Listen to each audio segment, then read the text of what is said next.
Hello friends, ఈ video కనుక నచ్చితే ఖచ్చితంగా లైక్ చేయండి. ఎపిసోడ్లోకి వెళ్తే గంగ అనుకుంటాడు మనసులో, అమ్మ లాంటి అత్త ఉన్న ఇంటికి నా చెల్లెలు కోడలుగా వెళ్తుంది. ఇక అమ్మ లేని శివపార్వతి ఏమో పాపం ఇష్టని పెళ్లి చేసుకోబోతుంది.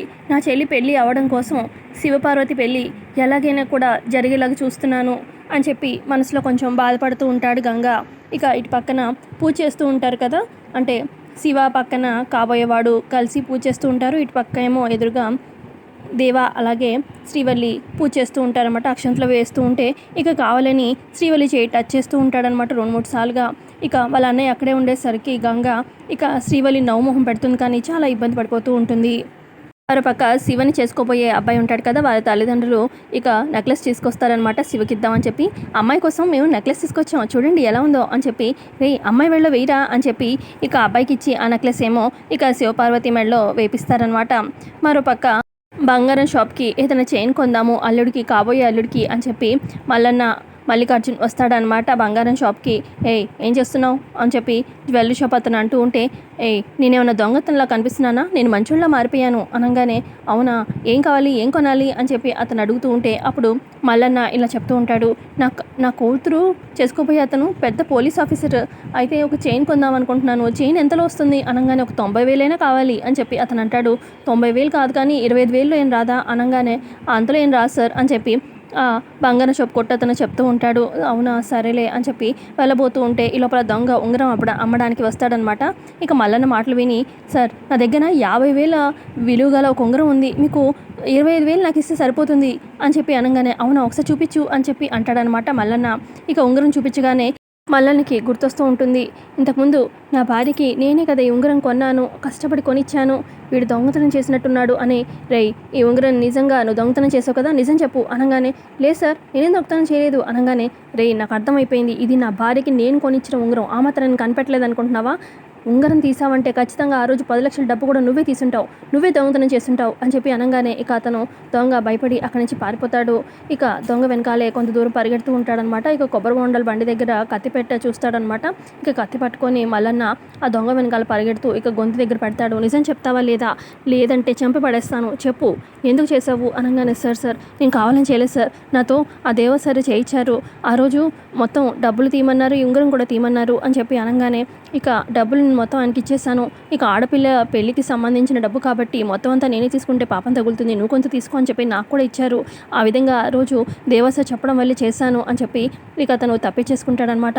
రే దేవా ఇదంతా నువ్వే చేసావా, అసలు నీలాంటి రాక్షసుడు ఇంటికి నా కూతురు కోడలుగా రావడం నాకేమాత్రం ఇష్టం లేదు, ఇప్పుడే ఈ పెళ్ళి నాపేస్తాను, అసలు మంచి సంబంధం వచ్చింది, నా కూతురు చక్కగా ఉండేది ఆ ఇంట్లో, నువ్వే చెడగొట్టి ఇదంతా నువ్వే చేసావని నాకు అర్థమైపోయింది, రే దేవరాజ్ నీ దగ్గరికి వస్తున్నారా అని చెప్పి కోపంగా దేవ వాళ్ళ ఇంటికి బయలుదేరతాడనమాట మల్లన్న. మరోపక్క ఆ దొంగ పారిపోతారు కదా, ఇక పారిపోయిన వెంటనే దేవ సార్కి ఇన్ఫామ్ చేయాలి అని చెప్పి ఫోన్ చేస్తాడనమాట దేవరాజ్కి. ఇక దేవరాజు పూజలో ఉంటాడు కదా, ఫోన్ లిఫ్ట్ చేస్తాడనమాట. చెప్పరా అనగానే, సార్ నేను ఆ మల్లన్నకి దొరికిపోయాను, అయితే నిజం చెప్పాల్సి వచ్చింది, భయపడి ఆ 10 లక్షల దొంగతలు మీరే చేయించారని చెప్పి నేను మొత్తం చెప్పేశాను, ఉంగరం కూడా ఇక నేను అమ్మడానికి వెళ్తే ఈ రకంగా దొరికిపోయాను సార్ అని చెప్పి జరిగిందంతా మొత్తం చెప్తాడనమాట.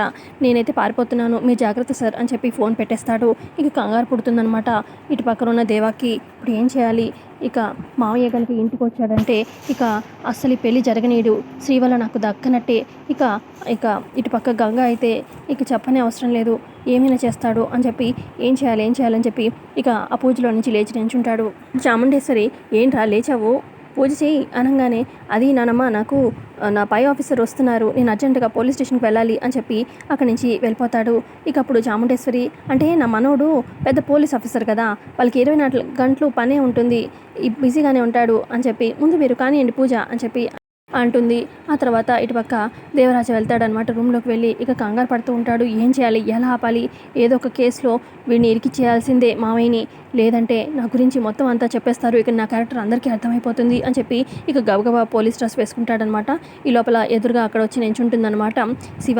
ఇక శివని చూడంగానే, ఏంటి శివ పూజ చేయకుండా ఇటు వచ్చావు అని చెప్పి అడుగుతాడనమాట దేవ. అది అన్నయ్య, నాకు ఈ చెల్లికి ఇష్టం లేని పని నువ్వేది చేయవు కదన్నయ్య, నాకు ఈ పెళ్ళి ఇష్టం లేదు, ఇప్పుడు చూస్తే నిశ్చితార్థం కూడా అయిపోయింది, ఈ పసుపు దంచడం కార్యక్రమం కూడా మొదలైపోయింది కదా, ఇంకా ఇలాగే చూస్తూ వదిలేస్తే పెళ్ళి కూడా అయిపోతుంది అన్నయ్య, నాకు ఈ పెళ్ళి ఇష్టం లేదు, నీలాగే బాగా చదివి ఎగ్జామ్స్ రాసి పాస్ అయ్యి నీలాగే గొప్ప ఆఫీసర్ అవ్వాలని నా కోరిక, నా కళలన్నీ వేరే అన్నయ్య, ప్లీజ్ అన్నయ్య ఈ పెళ్ళి ఆపేసి అన్నయ్య ప్లీజ్ అన్నయ్య అని చెప్పి ఇక ఊపిరి ఆడకుండా అడుగుతూనే ఉంటే ఇక దేవ టెన్షన్లో ఉంటాడు కదా, ఇక కోపంతో చంప మీద కొడతాడు. ఇక శివ షాక్ అవుతుంది. ఇక సారీ నేను ఏదో కంగారులో ఉన్నాను, చాలా టెన్షన్లో ఉన్నాను, వచ్చాక తర్వాత మాట్లాడతాను నీతో కూల్గా, ఇప్పుడు కాదు అని చెప్పి ఇక అక్కడ నుంచి దేవ బయటకు వచ్చేస్తాడనమాట ఇంట్లో నుంచి. మరోపక్క పంతులు గారు ఇదేంటమ్మా, అటు చూస్తే అబ్బాయి ఏమో పోలీస్ స్టేషన్కి వెళ్ళాలని వెళ్ళాడు, ఇటు చూస్తే అమ్మాయి కూడా పని ఉందని చెప్పి పక్కకి వెళ్ళింది. ఇక వాళ్ళు వస్తారా రారా, లేదంటే ముడుపులు కట్టేస్తాను అని చెప్పి అనగానే శివని పిలువు అని చెప్పి ఇక చాముండేశ్వరి అన్నంతో తిరుపతమ్మ శివ అని చెప్పి పిలుస్తూ ఉంటుంది. ఈ లోపల శివ రూమ్లో నుంచి వస్తుందన్నమాట. ఇక వచ్చి కూర్చుంటుంది. ఆ తర్వాత ఇక ముడుపులో మీకు దక్షిణ వేస్తే ఇక ముడుపు కట్టేస్తాను అని చెప్పి పంతులు గారు అంటారనమాట. ఇక శివ వాళ్ళ నాన్న వైపు చూస్తూ ఉంటుంది. అప్పుడు శివ వాళ్ళ నాన్న ఇక డబ్బులు తీస్తూ ఉంటే చిల్లర కాదు వేసేది, పంతులు గారికి కట్టలు వేయాలి అని చెప్పి అంటాడనమాట దేవరాజు వాళ్ళ నాన్న. ఇక కట్టలు డబ్బులు వేస్తాడనమాట అందులో. ఆ తర్వాత నువ్వు కూడా మీ నాన్నగారికి చెప్పమ్మా డబ్బులు వేయమని అని చెప్పి శ్రీవల్లికి చెప్తారనమాట పంతులు గారు. అప్పుడు చాముండేశ్వరి కావాలని చెప్పి పరువు తీయాలని చెప్పి వాళ్ళ నాన్న ఇక్కడెక్కడ ఉంటాడు, ఏ సారా కొట్టు దగ్గర తాక్కుంటూ కూర్చుని ఉంటాడు అని చెప్పి అనగానే ఇక అప్పుడు గంగ కోపం వచ్చి ఏంటి మా నాన్న తాగనని చెప్పి శ్రీవల్లి పెళ్ళేదాకా తాగనని చెప్పి మాటిచ్చాడు, మాట అంటే మాటే మా నాన్న అని చెప్పి చెప్తూ ఉంటాడనమాట. ఆ తర్వాత ఇక తను దగ్గర ఉన్న డబ్బులు వేస్తాడనమాట. చిల్లర వేస్తున్నావేంటి, మా దగ్గర ఉన్న డబ్బులు సర్దమంటావా అని చెప్పి చాముండేశ్వరి వాళ్ళు అంటూ ఉంటే ఇక అప్పుడు గంగ అంటాడు, మా దగ్గర చిల్లర డబ్బులే ఉండొచ్చు, కానీ మీలాగా చిల్లర మనస్తత్వం అయితే కాదు అని చెప్పి ఇక డబ్బులు అక్కడ పెడతాడనమాట. మరోపక్క శివ అయితే చాలా కంగారు పడిపోతూ ఉంటుంది. ఏంటిది, పెళ్ళి ఆగుతుందా లేదా, పెళ్ళి ఆగకపోతే నా పరిస్థితి ఏంటి, నా జీవితం ఏంటి, నా కళలేంటి, నేను పోలీస్ ఆఫీసర్ అవ్వగలుగుతానా లేదా, నా జీవితం ఎటు నుంచి ఎటుపోతుందో ఏమో అని చెప్పి చాలా కంగారు పడుతూ ఉంటుంది. మరోపక్క గంగ వాళ్ళ చెల్లెలు ముగ్గురు మాట్లాడుకుంటూ ఉంటారనమాట. అంటే అక్కడ కుముద, అమృతవల్లి అలాగే నాగవల్లి మాట్లాడుకుంటూ ఉంటారు. పాపం శివ వాళ్ళ అక్క కూడా ఇలాగే పెళ్ళి ఇష్టం లేకుండా ఇక ఆఖరికి తను చనిపోయింది. ఇప్పుడు మరి పాపం శివ పరిస్థితి ఏమవుతుందో ఏంటో, తన జీవితం ఏమవుతుందో చూడాలి అని చెప్పి అనుకుంటూ ఉంటారు. అయితే శివ పెళ్ళి జరగదా అని చెప్పి కుముద అంటూ ఉంటే మెల్లగా మాట్లాడవే అని చెప్పి మిగతా చెల్లెలు అంటూ ఉంటారు. మరోపక్క శివ ఆలోచిస్తూ ఉంటుంది. అన్న ఎందుకు అంత టెన్షన్లో ఉన్నాడు, సడన్గా నన్ను ఎందుకు కొట్టాడు, ఏమై ఉంటుందో ఏంటో అని చెప్పి ఆలోచిస్తూనే ఉంటుంది. మరోపక్క పోలీస్ స్టేషన్కి బయలుదేరతాడనమాట. ఇంట్లో నుంచి బయటకు వస్తాడనమాట దేవరాజు. ఇంట్లో నుంచి బయటకు వచ్చి జీప్ స్టార్ట్ చేస్తూ రేయ్ మీరు కూడా రండిరా అని చెప్పి ఇంటి బయట ఉన్న రౌడీల్ని పిలుస్తాడనమాట. అన్న పిలుస్తున్నాడు పద వెళ్దాము అని చెప్పి ఇక ఇద్దరు రౌడీలు కూడా వచ్చి ఇక జీప్ ఎక్కుతారనమాట.